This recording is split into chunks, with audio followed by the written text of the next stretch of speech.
Vous écoutez IDFM, il est 21h. IDFM 98 de la bande FM, à nous de la du miroir. Ce soir, où nous allons renaître, oui. Nous ne sommes pas morts en ce moment, on est en vie, la plupart de tous ceux qui nous écoutent.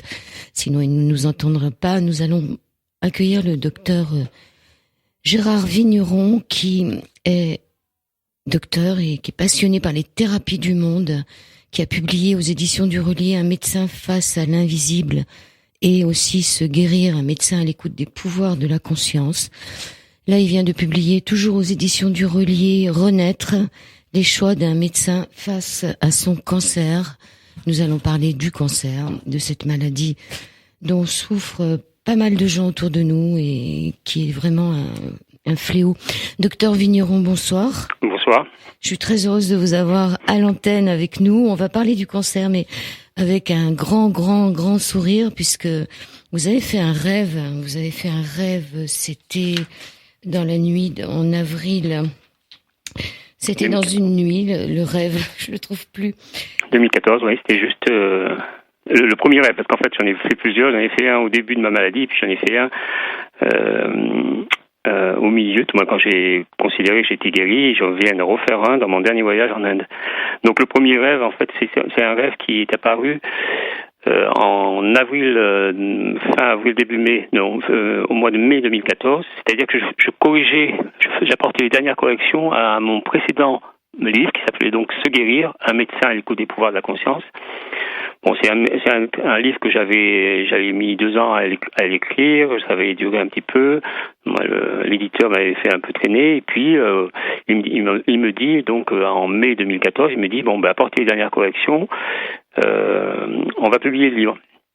J'apporte donc les dernières corrections, j'étais dans ces corrections, et puis un jour, un matin, je fais un rêve qui me laisse une impression très, très désagréable, et qui dure au lever. J'étais encore pas bien, et je raconte ce rêve à mon épouse. En fait, ce rêve, il parlait de mon épouse, mais derrière mon épouse, bien sûr qu'il y avait autre chose qui concernait ce rêve.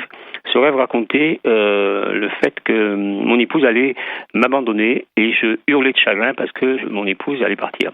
Tout de suite, j'ai considéré que c'était pas mon épouse qui était en jeu, mais c'était ce qu'elle symbolisait pour moi, c'est-à-dire l'énergie de vie. L'énergie de vie me quittait.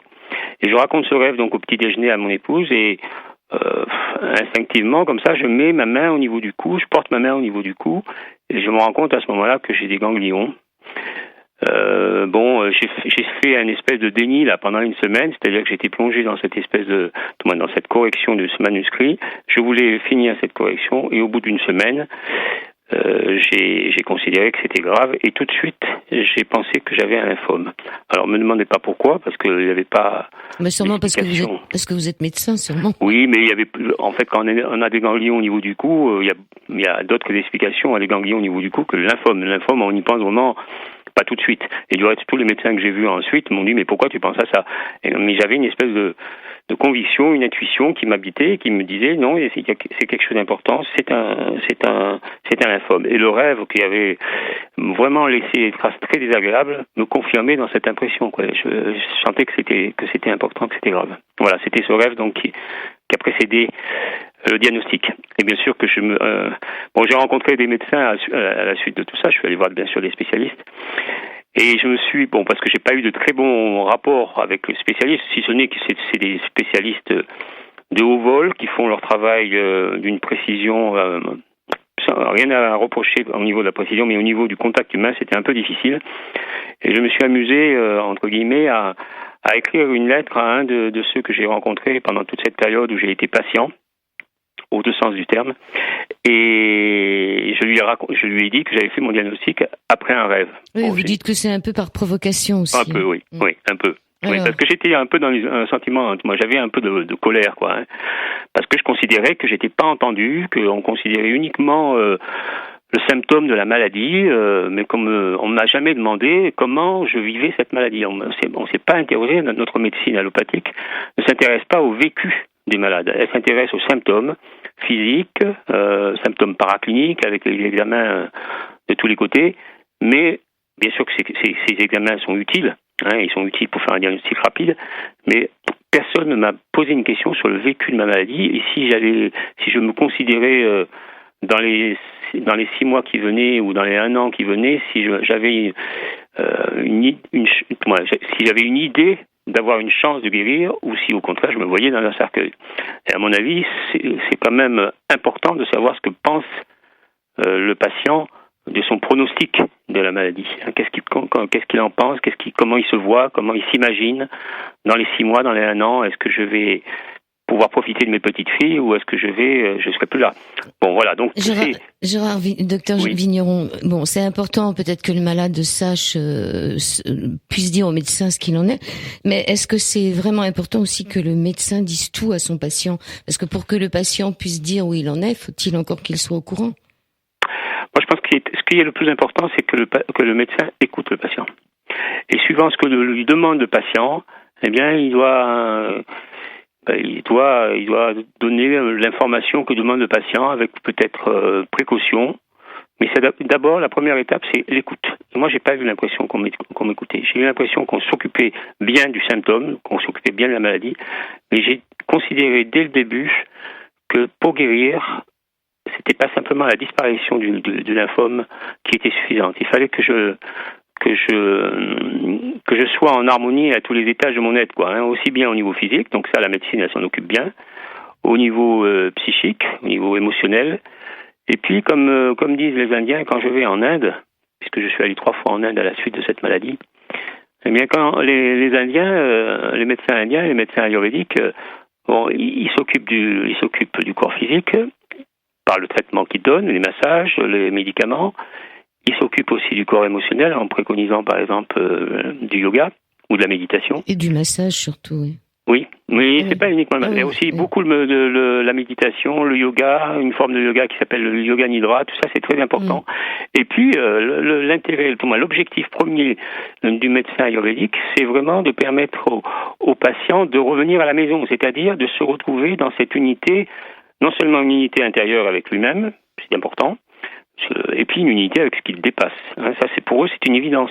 Il y a une espèce de vision holistique que nous, on a perdu depuis déjà pas mal de temps. Alors ça, c'est la fin du livre. Alors on va peut-être prendre les choses comme elles arrivent. Donc il y avait cette sainte colère. Vous dites que finalement, c'est bien aussi d'exprimer sa colère. Oui.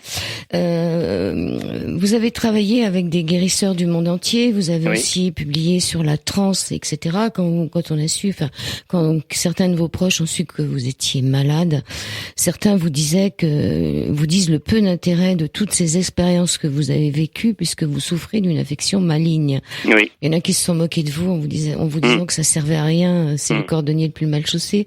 Qu'est-ce que vous leur avez répondu? Que ça faisait partie de mon trajet de vie, c'est-à-dire que il y avait de toute façon, c'était pas raisonné cette recherche des médecines et ça devenait presque obsédant d'aller courir au bout du monde pour rencontrer des thérapeutes qui soignaient autrement. Et en particulier les thérapeutes qui avaient cette capacité de passer de l'autre côté du voile. De l'autre côté du miroir. Voilà. Et d'accéder au monde invisible. Donc c'était quelque chose qui m'habitait et au début, bien sûr, que j'ai pas très bien compris pourquoi j'étais habité par ça. Ça m'habitait, donc j'y allais, je continue à y aller. Il y avait une espèce de nécessité. Et c'est au bout d'un certain nombre de voyages que je me suis rendu compte que, et ça je le raconte, je sais plus dans quel livre, je crois que c'est dans Se guérir que je le raconte, que en fait cette nécessité était certainement en rapport avec la mort de mon fils. Il y avait une espèce puisque j'ai perdu un fils il y a maintenant, c'était en 79, qui est mort noyé à 3 ans, et je pense honnêtement qu'une grande partie de cette démarche, de cette recherche, de cette quête sur les états de conscience modifiés, sur ce que peut être la conscience, sur l'existence d'une autre réalité, tout ça est à mon avis dû à une recherche d'un contact avec mon fils. Et est-ce que du point de vue symbolique, la lymphe, ça serait pas l'eau du corps? Oui. Possible. Bon, quand vous apprenez que vous êtes malade, vous vous rendez compte que finalement, il n'y a pas de cause vous avez une bonne hygiène de vie, vous avez un boulot qui vous plaît, vous avez une femme qui est là, enfin tout baigne quoi. Je veux dire, vous fumez pas, vous picolez pas. Je veux dire, c'est pas. Vous pensez peut-être que comme vous êtes dans le Luberon et qu'il y a quand même pas mal de pesticides, je crois que c'est entre 80 000 et 100 000 tonnes qui sont déversées chaque année, c'est peut-être pas une bonne chose pour la santé. Donc, et vous dites que vous êtes dans l'impossibilité quand vous recevez le choc de cette maladie de trouver la cause, parce que je pense que c'est un peu tout le monde qui est dans cet état-là quand ça nous tombe dessus, ou quand ça tombe sur ceux des proches. D'abord, il y a une culpabilité. Donc, qu'est-ce qu'on fait de cette culpabilité, de cette responsabilité ? Voilà, moi je n'ai pas ressenti de culpabilité, j'ai ressenti une responsabilité, mais pas une responsabilité par rapport à ce que j'avais fait ou pas fait. Il n'y a pas une notion, moi j'ai pas ressenti vraiment, j'ai pas une notion de faute, mais par contre j'ai ressenti une responsabilité à mettre en œuvre tout ce qu'il fallait mettre en œuvre pour guérir. Ça a été vraiment une attitude très importante que j'ai prise dès le début, c'est-à-dire qu'il fallait que je sois acteur de ce processus de guérison. Il fallait que je nourrisse l'espoir de guérir. Et ça m'a habité dès le début. Et par rapport à la question que vous posiez sur l'interrogation du pourquoi de la maladie. Bon, je pense que c'est tout à fait naturel et tous les patients que j'ai pu rencontrer quand j'étais médecin se posent ce genre de questions. Tout simplement parce que ça permet de replacer un événement important, et la maladie grave c'est un événement important. Ça permet de replacer cet événement dans le parcours d'une vie. Et on pense même que s'intéresser à trouver un sens à la maladie est un facteur de résilience, c'est-à-dire que c'est un facteur qui nous permet de rebondir plus facilement. Mais encore faut-il qu'on s'interroge sur ce qu'il y a derrière cette terminologie. Qu'est-ce que ça veut dire le sens de la maladie ? Et en fait, la langue française a ses pièges. Le mot sens a au moins deux sens. C'est-à-dire que ça se caractérise par une notion de signification, mais ça se caractérise aussi par une notion de direction. C'est-à-dire, la notion de signification, elle répond ou elle amène à la question du pourquoi je suis tombé malade, et la notion de direction, elle amène à la direction, à la notion de quelle est la direction que va me donner cette maladie. Quelle est la direction à ma vie que va me donner cette maladie. Et une amie est venue me voir un jour, elle m'a dit, ta maladie est ta guérison. Alors, bien sûr, quand on dit ce genre de phrase toute faite, ça a le don d'agacer un petit peu. Donc, ça m'a un peu agacé, parce que ça fait penser à ce qu'on peut dire quand on ne sait pas trop quoi dire face à un patient, face à une personne qu'on aime bien, mais qu'on sent malade, et donc on ne sait pas trop comment se comporter. Mais très vite, j'ai compris ce qu'elle voulait dire. C'est-à-dire que la maladie, en m'obligeant à faire cette espèce de renversement total, puisque je perdais mon boulot, je perdais donc la source de mes revenus, j'étais obligé vraiment de me réinventer. Eh bien, elle allait me guérir. Et j'en parle aussi dans le bouquin, cette espèce d'image qui m'est venue à un moment donné, là, quand je souffrais de la chimiothérapie, puisque j'ai fait une partie de la chimiothérapie. Vous en avez 5 quand même, c'est pas mal. 5 sur 8. Et je me suis arrêté parce que j'avais, d'abord parce qu'il n'y avait plus rien au TEP-scan, parce que j'avais plus rien cliniquement, et puis parce que j'avais des effets secondaires importants. Parce que vous étiez fatigué, que vous pensiez que ça vous tuerait plus qu'autre chose. Oui, exactement. Ouais. Et un des effets secondaires importants que j'ai eu, c'est des troubles cognitifs, c'est-à-dire en particulier les troubles de mémoire. Et une image qui m'est venue, c'est vraiment que j'étais, du fait de ces troubles de mémoire, et des troubles de mémoire importants, puisque j'ai même fait ce qu'on appelle un ictus pendant la chimio, c'était que j'étais face à une page blanche, que la maladie m'avait amené à une page blanche. Bon, alors j'avais deux choix, soit je me lamentais sur tout ce que cette maladie m'avait fait perdre, soit je profitais de cette page blanche pour écrire une autre histoire que celle que j'avais écrite jusqu'à présent, et qui m'avait amené quand même à la maladie. J'allais trouver un autre scénario, une autre histoire allait être écrite, et peut-être encore plus passionnante que la précédente. Voilà, ça m'a donné une direction à la maladie. Ça m'a donné un sens à la maladie. Quelle était la direction que la maladie me donnait à ma vie? Oui, donc vous dites que ça peut être une opportunité Oui, et même voilà. une bénédiction. Mais c'est ce que... Alors moi j'ai eu un peu de mal à considérer les choses comme ça, mais sincèrement, mais c'est les patients qui m'ont dit ça. C'est certains patients que je voyais me disaient, alors qu'ils souffraient du cancer ou des effets secondaires du traitement, arrivaient à me dire la maladie a été pour moi une opportunité. J'ai même rencontré dernièrement un patient, un ami, un patient qui est devenu ami. C'est-à-dire que j'étais plus en activité et puis bon, il fait partie d'une même association que celle de ma femme. Donc il est venu me voir. Et dernièrement, il est venu, alors que c'était un cancer, donc il avait un cancer du poumon qui était déjà métastasé au moment du diagnostic.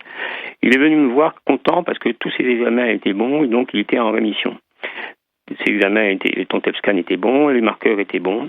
Et dans la discussion, on a discuté de tout ça et de comment on envisageait la maladie et quel était le positionnement qu'on avait face à la maladie.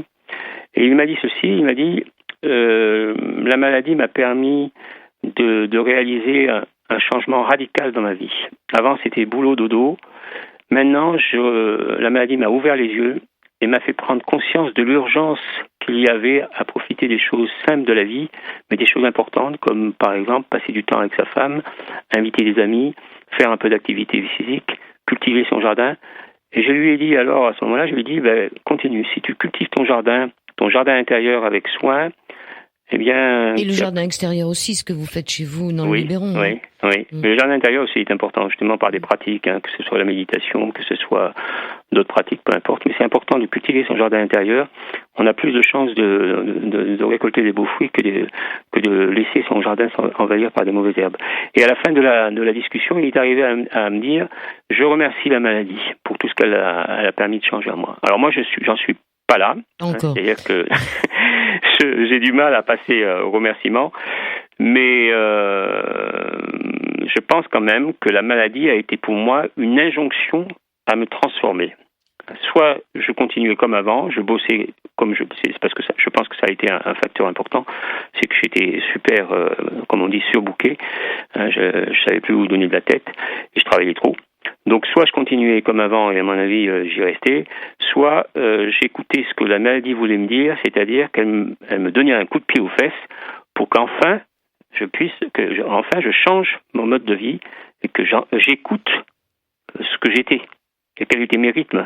J'ai plus de 60 ans, j'ai plus le même rythme qu'à 20 ans, ni qu'à 30 ans, ni qu'à 40 ans. Donc, il faut respecter ces rythmes, il faut s'écouter, il faut être attentif, il faut être bienveillant avec soi-même. Et faire des pauses musicales de temps en temps. Allez-y. Allez, c'est parti. À tout de suite. Voilà une musique de Cyril Campos et AMPO qui s'appelle Aloha. Ça, qui est sous-titré Beauty is a Way. La beauté, c'est le chemin. La beauté, c'est le chemin et peut-être aussi la compréhension de ce qui se passe dans notre corps. Nous sommes avec le docteur Gérard Vigneron sur l'antenne d'IDFM sur le 98 de la bande FM dans cette émission au-delà du miroir que vous retrouvez chaque lundi depuis 30 ans sur cette antenne et le mardi aussi depuis un peu plus d'une année. Le docteur Vigneron écrit « Si j'offre mon témoignage, c'est aussi parce que l'expérience de la maladie ou de la souffrance est universelle, chacun de nous y est confronté à des degrés divers, mais ce récit a aussi pour but d'amener une réflexion sur les possibilités et les limites de notre médecine occidentale. Il dit qu'il n'y a pas de remède miracle dans ce livre, il n'y a pas de recettes, oui, ni de remèdes, mais ni de prise de pouvoir. Alors donc vous rendez compte, vous apprenez, vous demandez à un médecin de faire des analyses parce que vous êtes persuadé que vous avez un lymphome, on vous l'annonce et là vous commencez à vous dire que bon, vous n'avez pas vraiment trouvé la cause, mais vous savez en tous les cas que c'est pas un problème de vie. Vous dites que vous n'étiez pas en cohérence avec ce qui fait l'essence de votre être, et vous avez essayé de le retrouver. Et il y a un fameux Cunningham et Watson qui parlent de trois changements importants. Oui. Avoir une vision claire, 3 changements importants pour une survie assez longue après les maladies, avoir une vision claire de ce qui est important pour soi dans la vie, s'autoriser à organiser sa vie en fonction de soi et prendre en compte ses émotions. Oui. Est-ce que vous avez appliqué ces 3 changements ou est-ce que vous êtes resté... Oui, alors juste pour revenir tout d'abord pour préciser par rapport à cette étude de Cunningham.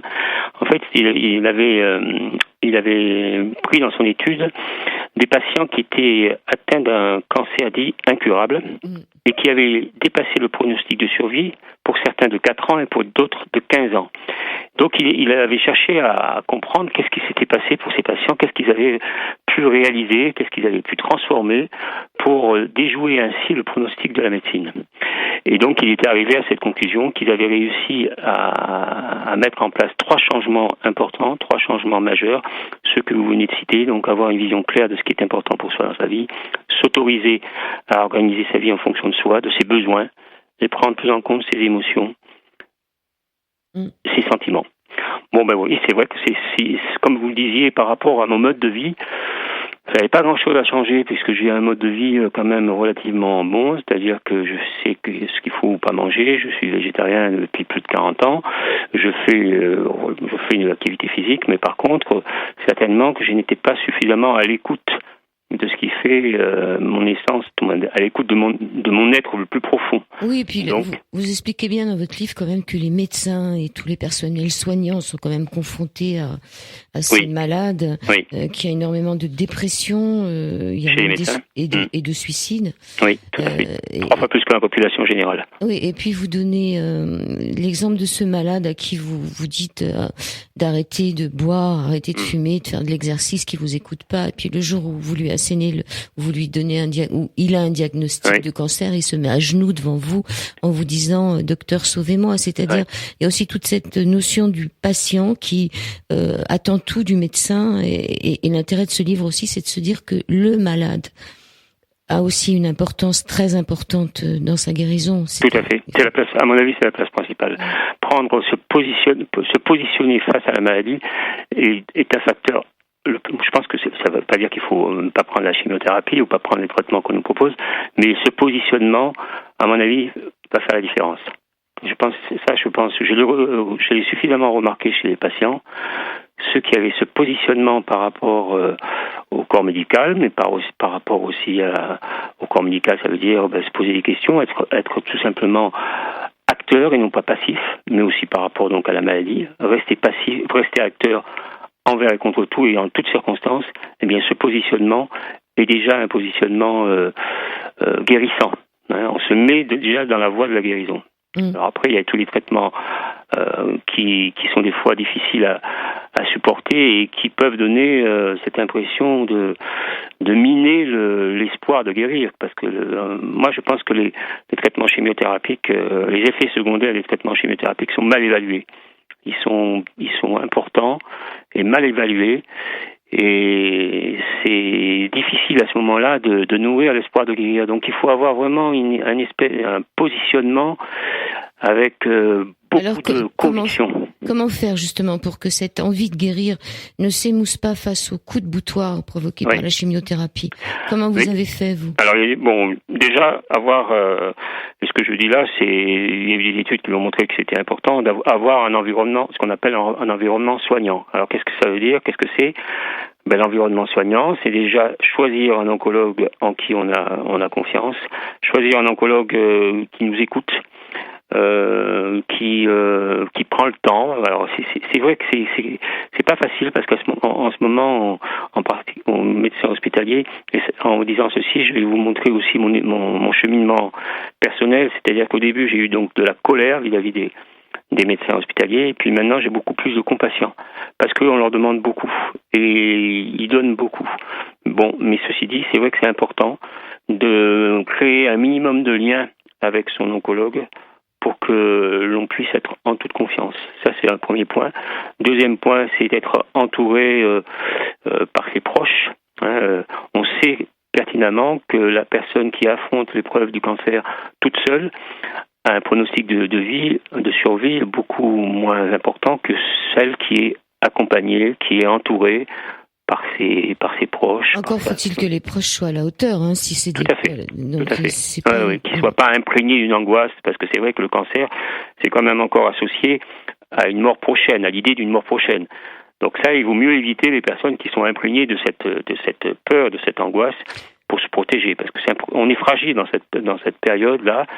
Donc il faut mettre en place tout ce que j'appelle un environnement soignant, c'est-à-dire s'appuyer sur des amis qui nous sont chers et qui sont justement des facteurs d'une remise dans le mouvement de la vie, quoi. Il faut choisir tout ce qui nous remet dans le mouvement de la vie.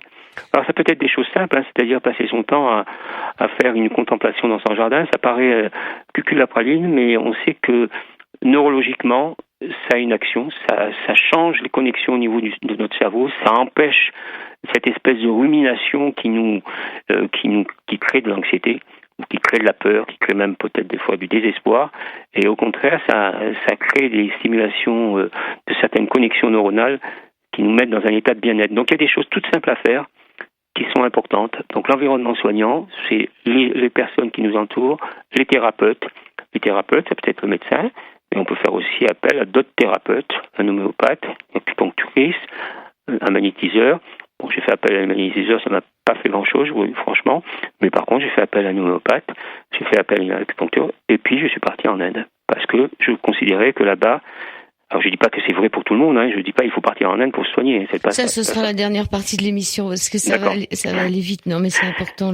Oui. Alors, quand on vous dit il faut te battre pour vaincre la maladie, est-ce que c'est un bon conseil de se battre? Ça dépend des gens. Moi, je me suis battu toute ma vie. Je fais partie de ces personnes qui sont pas nées avec une cuillère dans la bouche, une cuillère d'argent dans la bouche. Donc, et ça, c'est un constat que j'ai porté après. J'étais dans le courant, je me suis battu toute ma vie. Et je pense qu'il était important que justement j'arrête de me battre et que je me laisse un peu prendre, que je me laisse embrasser par la vie. Par le mouvement de la vie. Donc, depuis que je suis malade, j'ai arrêté de me battre, mais tout en gardant quand même, justement, ce que disait l'étude de Cunningham, une position claire par rapport à ce qui était important pour moi. Voilà. Ça ne veut pas dire qu'il faut se battre et se débattre, c'est-à-dire qu'il faut se positionner. Ça, je pense que c'est important. Mais il y a des personnes qui vont passer par cette espèce de bagarre pour pouvoir justement sentir l'énergie de vie revenir. Ils ont besoin de cette bagarre. Pourquoi pas? Mais c'était pas mon cas. Pour moi, je pense que c'était plus le cas. Non, vous vous mettez à l'écoute de votre enfant intérieur. Vous dites que c'est lui qui sait. Oui. C'est votre enfant intérieur qui sait.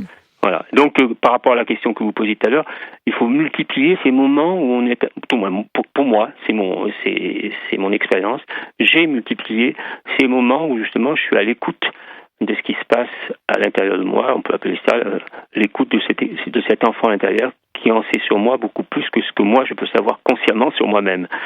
Donc voilà, développer ces moments d'écoute.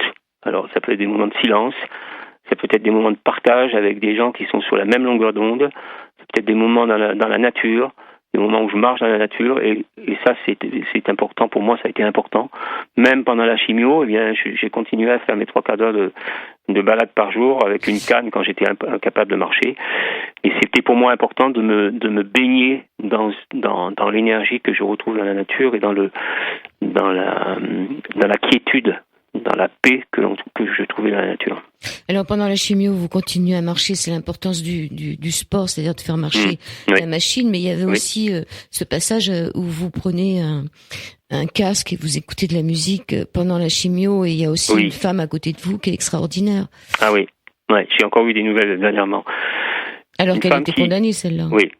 Une femme qui a eu un cancer du pancréas, donc un très mauvais pronostic, et 10 ans après, elle est toujours là, parce qu'elle avait pour survivre, il fallait se battre. Donc elle a vraiment une énergie de battante qui fait qu'elle est toujours là, et ce qui était étonnant, la première fois que je l'ai vue, bon, j'étais dans la salle d'attente de l'oncologue, et une salle d'attente d'oncologue, c'est pas très réjouissant, on est tous là à se poser des questions sur est-ce qu'on va survivre, on est tous à des étapes différentes, mais bon, on est tous dans une ambiance quand même pas très chaleureuse, tout le monde pas très sympathique, et elle avait le sourire aux lèvres, et elle essayait de rassurer tout le monde. Et j'étais vraiment étonné de voir la différence entre cette personne et celle qui était juste à côté d'elle, et le sourire et la bonne humeur qui irradiait de cette femme. Et j'ai discuté avec elle, donc parce qu'après elle s'est retrouvée juste dans le lit qui était à côté de moi. à côté du mien, et elle m'a fait part de son parcours médical, 10 ans qu'elle se bat, et avec cette conviction que elle aussi, elle a quelque chose à faire dans ce combat. Il y a le traitement, il y a le rapport avec l'oncologue, et pour elle c'était important, qui est ce rapport très franc. Tout de suite, elle lui a posé la question, quelle est ma survie? L'oncologue lui a dit, si vous faites mon traitement, peut-être 6 mois, peut-être 1 an. Et elle s'est mise à la tête, eh bien je vais déjouer ce pronostic. Et elle s'est accrochée pour déjouer ce pronostic. Oui, ça c'est une des premières parties de votre livre aussi, c'est de refuser un peu de déjouer, parce que comme vous le dites si bien, ces pronostics sont faits sur des statistiques et chaque être humain est différent. Donc si on entend vous en avez pour 1 an, on va se programmer. Exactement. Pour 1 an. Alors on va se programmer. C'est pour ça que tout à l'heure je disais, est-ce que c'est bon aussi aux patients de tout savoir? Oui, tout à fait. C'est ça. Mais si le médecin lui dit vous en avez pour 1 an et que la personne... il faut... Tout à fait. Là, ça pose un problème, parce que le médecin est obligé de dire la vérité au patient. Oui, c'est une loi même. Oui. Mais je suis pas sûr que ce soit une bonne chose. Je vais juste vous raconter une histoire, si vous voulez bien. Le patient dont je parlais tout à l'heure, qui était devenu un ami et qui, à la fin de la discussion qu'on a eue ensemble il y a pas longtemps, il y a quelques semaines, ce patient-là avait rencontré une oncologue, donc il y a 1 an et demi, puisque son diagnostic a été fait juste un peu après que je tombe malade. Il est venu me voir à ce moment-là. Et il est tombé sur une oncologue, je suis désolé de dire ça à la radio, mais c'est la vérité. Il est tombé sur une oncologue qui lui a asséné un pronostic des plus brutaux et des plus violents.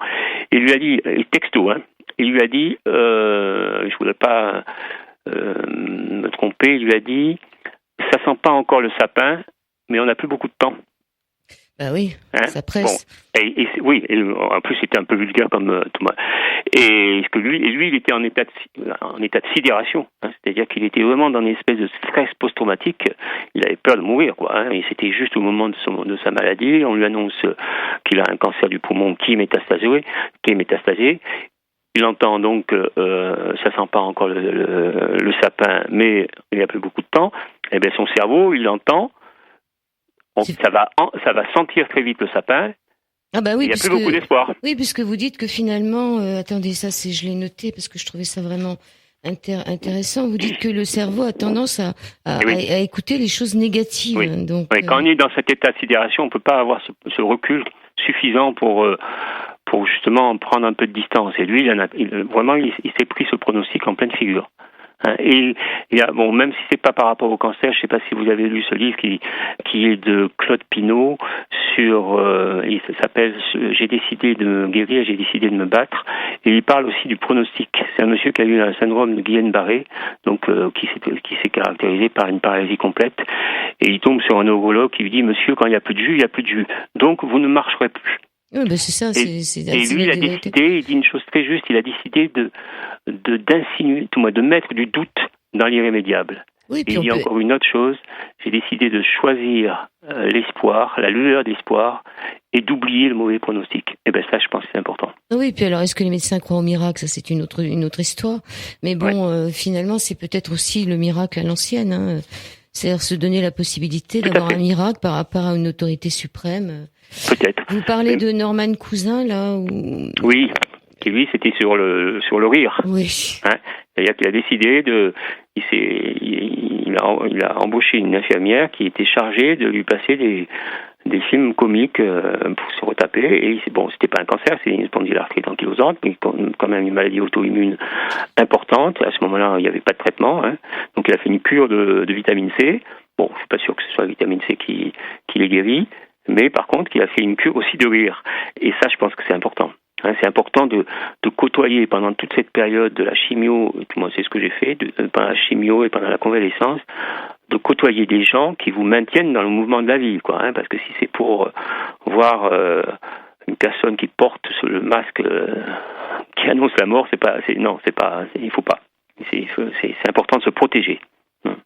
D'accord. Donc, avoir le cœur à rire, ça c'est important. Accepter de recevoir de l'aide. Vous parlez du docteur Mousset, on l'avait eu sur cette antenne à Aix-en-Provence avec son centre ressources. Oui.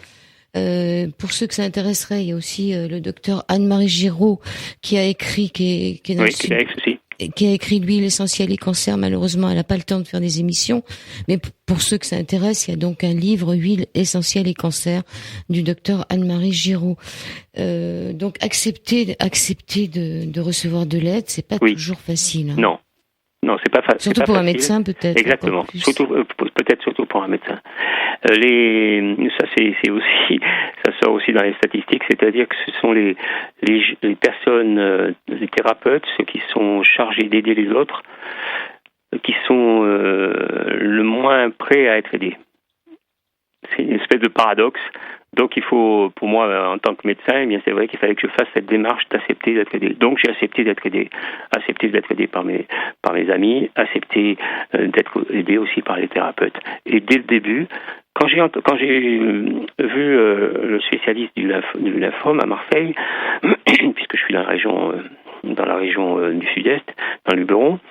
Donc j'ai vu un spécialiste, il m'a dit vous avez 60 à 65% de chances de vous guérir. Moi, j'ai pas pu m'empêcher de penser que si je me contentais de faire ce qu'il allait me prescrire, eh bien, j'avais quand même 35% à 40% de risque de récidive. Donc, j'ai mis en place plein de choses pour pouvoir être sur le chemin de la guérison. Quand je dis plein de choses, donc c'est ce dont on vient de parler, l'environnement soignant, choisir les personnes qui sont dans le mouvement de la vie, choisir d'autres thérapeutiques, puisqu'il n'y a que 60 à 65% de chances de me guérir, et bien il faut que je fasse autre chose.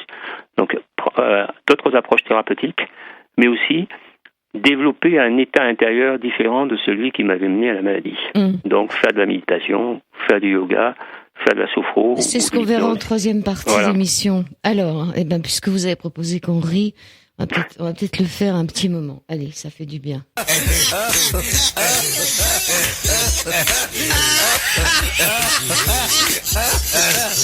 je suis morte de rire, mais on va arrêter parce qu'on va être sérieux. C'est la dernière partie de cette émission. Ça vous fait rire aussi. C'est Henri Salvador. Bon, il a vécu longtemps. Il paraît qu'un savon un beefsteak de rire.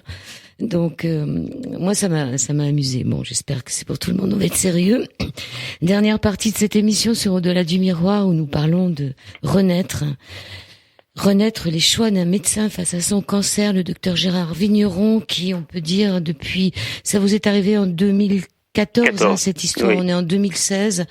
Vous avez fait 3 voyages en Inde. On va juste rappeler que les conseils que vous donnez, c'est d'abord de bien dormir, d'aller dans la nature, d'avoir une hygiène de vie, d'affronter les chimios, les poings serrés, ça on n'en a pas parlé, on verra si on a le temps après. J'en en ai pas parlé, donc une fois que vous vous rendez compte que au bout de la 5e chimiothérapie, vos ganglions ne sont plus là, vous décidez d'arrêter la chimio, parce que vous trouvez que vous êtes trop fatigué. Vous aviez le choix de partir en Amazonie, retrouver des guérisseurs, mais bon, vous étiez fatigué, et en plus là-bas c'est pas génial, c'est pas vraiment un temps formidable, et vous décidez de partir en Inde. Oui, tout à fait. Parce que j'avais encore dernièrement, on m'a posé la question pourquoi l'Inde. Sincèrement, je connaissais pas bien la médecine ayurvédique. Bon, je connaissais un petit peu. Je savais que c'était une médecine holistique. Je savais que c'était une médecine qui ressemble un peu à ce qu'on appelle la médecine hippocratique, c'est-à-dire que c'est une médecine qui est basée sur les éléments, le feu, l'air, etc. Mais je savais pas plus que ça. Et j'avais vu un petit film sur Arte. En fait, mon épouse qui m'a rappelé ça il y a encore quelques jours, qui me disait que pendant toute l'été qui a suivi, donc où j'étais en chimiothérapie, puisque c'était en été 2014, et bien en fait je me programmais déjà dans un voyage en Inde. Donc je cherchais là où je pourrais aller pour me faire soigner en Inde, parce que j'étais persuadé qu'il fallait que je fasse quelque chose pour d'abord me libérer de cette fatigue que j'avais, et puis donner une autre information à mon système immunitaire, puisqu'il avait, entre guillemets, foiré à un moment donné. Il avait laissé passer des cellules cancéreuses, donc il fallait que je stimule mon système immunitaire pour pas avoir de récidive. Il y avait une métaphore qu'avait employée l'oncologue quand je l'avais vu au début. Il m'avait dit ceci.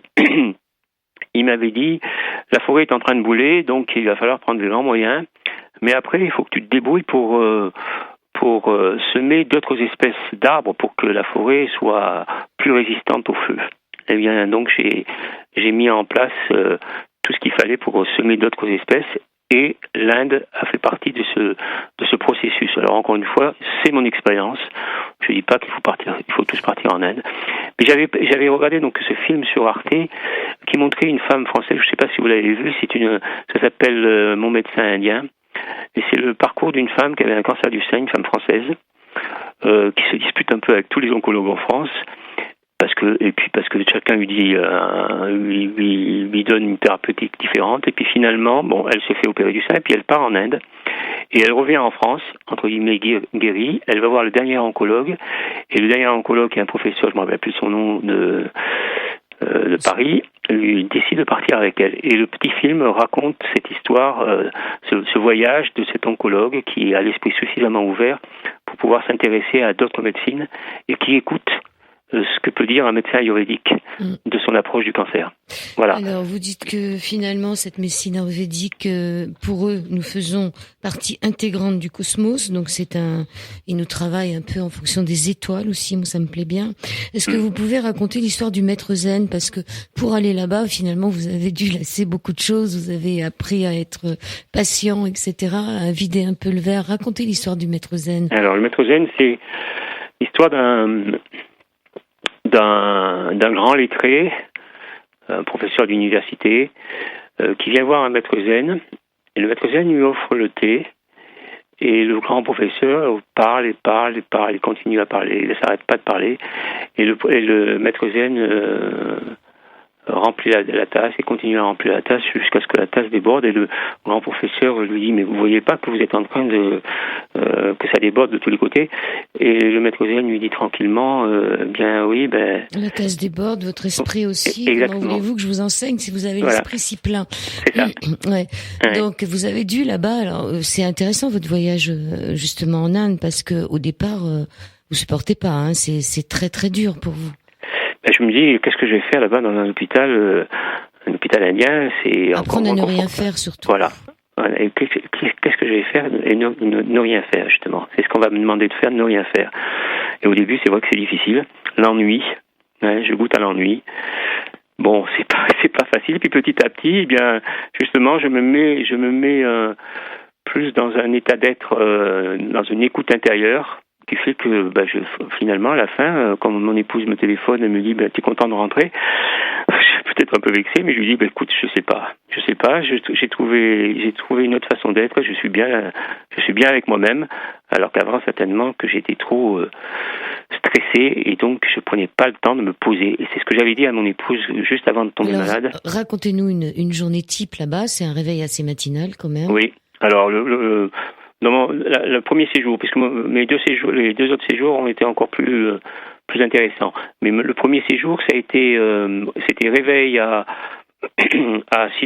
6h30 du matin, petite séance de yoga, petite méditation. On appelle ça un puja, c'est-à-dire une méditation autour du feu, un rituel autour du feu. Et puis après, on attendait les soins. Mais là, j'ai trouvé un autre centre où je suis allé depuis 2 ans. Donc j'en reviens, c'est levé à 4h30. C'est encore pire.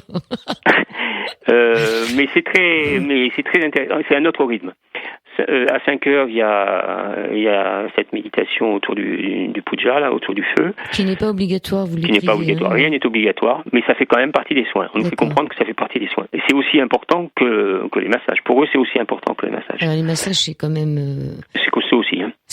Combien de temps Les massages, c'est une bonne heure, massage à 4 mains. Hein, puis en plus, il y a bien sûr les médicaments et tout. Mais bon, les rituels, les méditations et le yoga que l'on fait le matin, 1 heure le matin, 1 heure le soir, rituel avec méditation au lever du soleil, c'est pour ça que c'est si tôt, et au coucher du soleil. Et en plus, on a encore 1 heure de yoga entre midi et 1 heure, une forme de yoga très particulière qui s'appelle le yoga nidra. Oui. Qui est une forme d'hypnose, quoi. Oui, c'est-à-dire que vous faites une phrase que vous répétez 3 fois avant la méditation. Voilà, le sankalpa. Ouais, c'est ça. Voilà, le sankalpa, un peu comme la méthode Coué. Hein. Chaque jour, sur tous les points, je vais de mieux en mieux. Mais oui, c'est un peu une méthode Coué, finalement.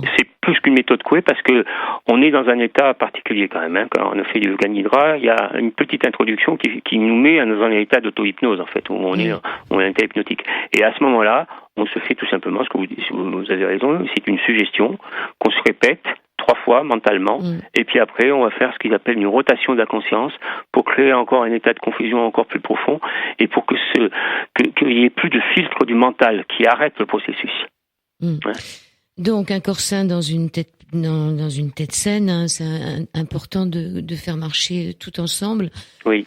Est-ce que c'est pas remboursé par la sécurité, ces soins, ça revient cher. Il faut être riche pour aller en Inde. Pour riche peut-être pas parce que je suis pas riche, mais je peux vous donner des grandeurs de prix. C'est maintenant, ça doit être dans un hôpital comme à Coimbatore, c'est à peu près 1 000 euros les 3 semaines. Et là où je suis allé, c'est 1 800 euros les 3 semaines. Ouais, c'est moins cher qu'une séance de chimiothérapie en France. Oui, tout à fait. Ça coûte moins cher à la société. C'est incroyable, quoi. Mais donc nourri, logé, donc une nourriture végétarienne. Oui, là où le dernier centre où on est allé, les 2 dernières années, bien sûr cuisine végétarienne, cuisine bio, ils ont leur ferme, ils font tous leurs légumes, etc. Ouais. Et donc des médecins qui sont médecins, qui pourraient venir pratiquer en France, mais bon, on n'a pas en France, on n'a pas d'hôpitaux comme ça. On a des grandes bâtisses parce que si on regarde un peu maintenant les hôpitaux qui se construisent, c'est des véritables villes dans les villes, mais on pense pas. C'est une approche totalement différente. Tout est pensé pour que tout soit guérissant, c'est-à-dire l'ambiance qui règne, la gentillesse du personnel, l'attention, le temps qu'on donne aux patients, le lieu qui est dans un endroit perdu dans la montagne, dans le Kerala. Tout ça, je parle du dernier centre, tout ça crée une atmosphère propice à la guérison, propice au bien-être et propice aussi à la guérison.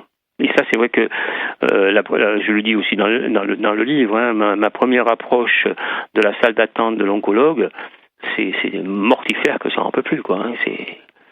C'est vraiment une atmosphère que je considère comme étant mortifère. Oui, et puis on fait jamais partie que d'un protocole, donc en plus.